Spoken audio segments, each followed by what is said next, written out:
सभी का मंगल हो। नमस्कार।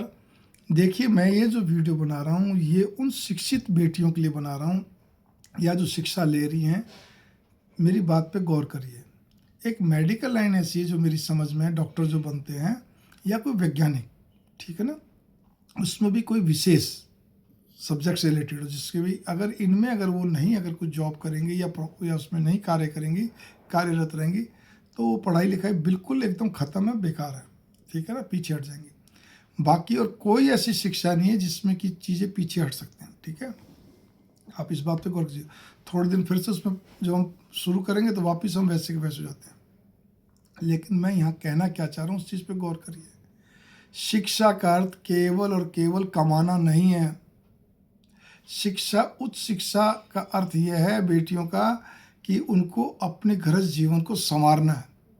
आने वाली संतान को गर्भ से लेकर, गर्भ में भी वो है, मतलब गर्भ से और गर्भ से बाहर उनको अच्छी तरह कहते हैं, बहुत सारा लालन पालन, केवल एक सेवा भाव वाली बात नहीं कर रहा। उनके अंदर संस्कार देने हैं। संस्कार के दो पार्ट हैं, एक में देश धर्म समाज की छोटी छोटी बातें, एक में क्या कहते हैं, बाकायदा कहते हैं व्यवहारिक ज्ञान। अब आप बोलेंगे कि गर्भ के अंदर क्या व्यवहारिक ज्ञान देंगे, क्या संस्कार? नहीं, हम उसमें वैसी अच्छी अच्छी पुस्तकें पढ़ें, अच्छी अच्छी चीज़ें सुने समझें, धर्म की बातें सुने समझे, जिसके बच्चे के अंदर धर्म का ज्ञान, व्यवहारिक ज्ञान, सब चीज़ें। बल्कि गर्भ के अंदर ही आपको पंचतंत्र, हितोपदेश, क्या कहते हैं, जातक कथा आदि पूरी पूरी पढ़नी चाहिए अच्छे ढंग से। और भी ऐसी व्यवहारिक ज्ञान वाली पढ़नी चाहिए जिससे बच्चे के अंदर व्यवहारिकता आए, नीतिवान बने, विवेकवान बने, बुद्धिमान बने। भगवान का जाप खूब करना चाहिए, बार बार हाथ पेट पे फेरते हुए भगवान का जाप करें, खूब जाप करो। आप पाठ पूजा शायद उस समय जितना मतलब गर्भ का समय नज़दीक आता नहीं हो पाती हैं ज़्यादा, लेकिन फिर भी जितना हो सके उतना करो। कुर्सी बैठ कर करो, बाकी लेटे लेटे भी क्या कहते खूब जाप करो।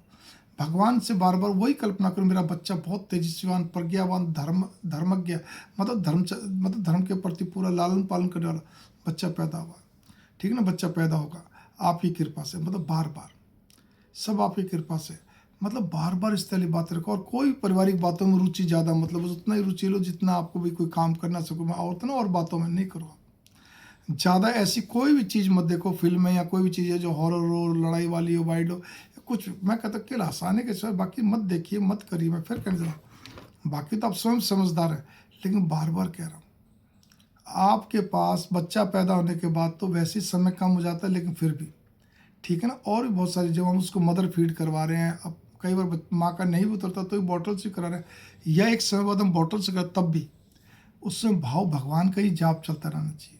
इस बात पे गौर कर लो। लड़की देवी माँ खा रही है, देवी माँ को मैं खिला रही हूँ, मन में भाव, आप जिसको भी मानते हैं, राधा मैया को, सीता मैया को, जो भी है, कि वो खा रही हैं, वो देख रही हैं, खेल रही हैं, कूद रही हैं, मतलब भाव, मेरे कृष्ण जी, मेरे राम जी, मेरे श्याम जी, मतलब कहने करती है कि बच्चे के अंदर ये भाव आपके अंदर तभी तो आएंगे ना।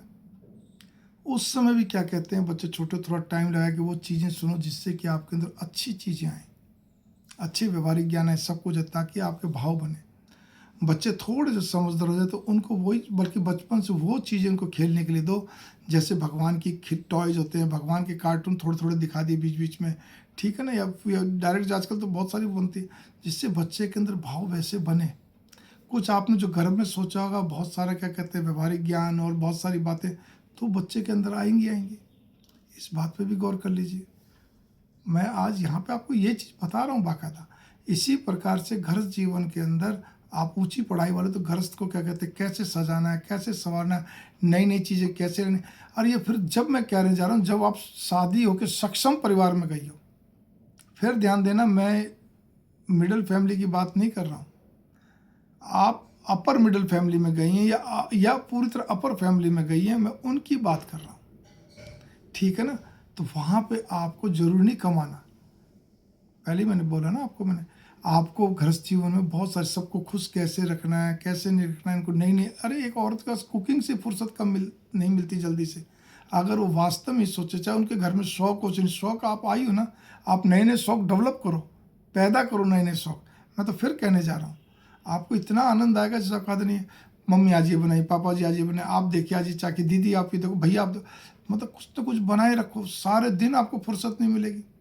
पढ़ाई लिखाई करती कि हाउ टू मैनेज, क्या कहते हैं, योर ससुराल फैमिलीज, आपकी अपनी, और ससुराल भी नहीं, योर ओन फैमिली, जिसमें आप गई हो तो वो आपकी फैमिली हो गई है, ठीक है ना। बच्चे बड़े हो रहे हैं तो भी क्या, नहीं है तो भी क्या, छोटे हैं तो भी क्या, मतलब कुछ ना कुछ किए रखो, तब जाके पार पड़ती है जी। मेरी बात पे गौर करो आप, तब तो आपको पढ़ाई लिखाई का फ़ायदा है। वरना आपने तो एक ही रट लगा रखी है मन ही मन में, ऊपर से बोलो ना बोलो तो भी मेरी सर्विस कब लगेगी, मेरा अपना काम कब होगा, वो कब होगा। तो आपका एक तिहाई दिमाग तो उसमें लगता है और बाकी फिर ऐसे ही चलता रहता है, फिर उसमें मन नहीं लगता बाकी कामों में, वो रुझान नहीं दे पाती जो रुझान होना चाहिए। ठीक है ना, कि दिमाग में तो वही चलता रहता है, ना पति से उस ढंग से दिमाग लगा पाती, खाली एक आप रॉबोट की तरह काम तो सारा कर लेती है यंत्रवत, कि मेरे को खाना टाइम पे देना है, कपड़े टाइम पे देना है, जो भी कुछ व्यवस्था करनी हो सारी। एक होता है दिल से, दिल से जब कोई आदमी चलता है, भावनात्मक चलता है, तो फिर उसका काम की कमी नहीं होती है गृहस्थी के अंदर, ये भी नोट कर लीजिए। और किसी भी चीज़ में रस पैदा करना, शौक पैदा करना, चाव बनाना, ये एक पढ़ी लिखी स्त्री का कार्य है। घर कैसा था, कैसा करना है, आपको कहते हैं, मैंने कहा ना सबके साथ मेहमान नवाजी, क्या मेहमान आए हैं, सबके साथ सब कुछ है। तो थोड़े को ज़्यादा समझिए। शिक्षा का, उच्च शिक्षा का अर्थ ये नहीं है कि आपको बस केवल शिक्षा इसलिए कि जॉब, शिक्षा इसीलिए कि कल को ज़रूरत पड़े तो आप जॉब कर सकती हैं, नहीं तो जॉब की लालसा मत रखिए। अगर आप सक्षम घर में चले गई, अपर मिडिल फैमिली में, अपर फैमिली में, तो जॉब या कोई भी अपना कार्य का कोई आशा मत रखिए। मैंने कहा ना, केवल एक मेडिकल लाइन या कोई एक आधी ऐसी लाइन है उसको छोड़कर, ठीक है। दूसरी चीज़ यहाँ पर ये है कि आपके द्वारा ही, कहते हैं स्त्री उत्थान पतन करता, आपके द्वारा ही उत्थान होता। मुंशी प्रेमचंद की ये कहानी में था, बड़े घर की बेटी। आप बड़े घर की बेटी ही जब कहलाओगी, इस बात पे भी गौर करिए। भावनात्मक सबसे जब रिलेशन बनाओगे, वरना भावनात्मकता खत्म हो जाती है, क्योंकि हमारा दिमाग तो अपने काम में लगा रहता है। हाँ, पति काम में कोई बिजनेस कर रहे हैं, कुछ चीज़, उसमें हाथ बटाना अलग बात है। अगर उसकी मजबूरी, उसका हैंड नहीं हो, कहता भाई तुम मेरे साथ आ जाओ, ठीक है, तो अलग बात है, बिल्कुल जाओ, पढ़ी लिखी हो, ठीक है ना। या कहता है घर में कंप्यूटर पे काम कर लिया, मेरा जो भी कुछ काम ये घर पे कर लो, अच्छी बात है, पढ़ी लिखी हो, पढ़ी लिखी हो, बच्चों के लिए अच्छा, पढ़ी लिखी, घर जीवन के लिए अच्छा, पढ़ी लिखी, ससुराल के लिए अच्छा, पढ़ी लिखी, अपने लिए अच्छा, ये होता है। मंगल कामना। नमस्कार। थोड़े को ज़्यादा समझिए। नमस्ते जी। इसके डिस्क्रिप्शन बॉक्स में मैं कुछ डाल रहा हूँ, वो भी पढ़ लीजिएगा।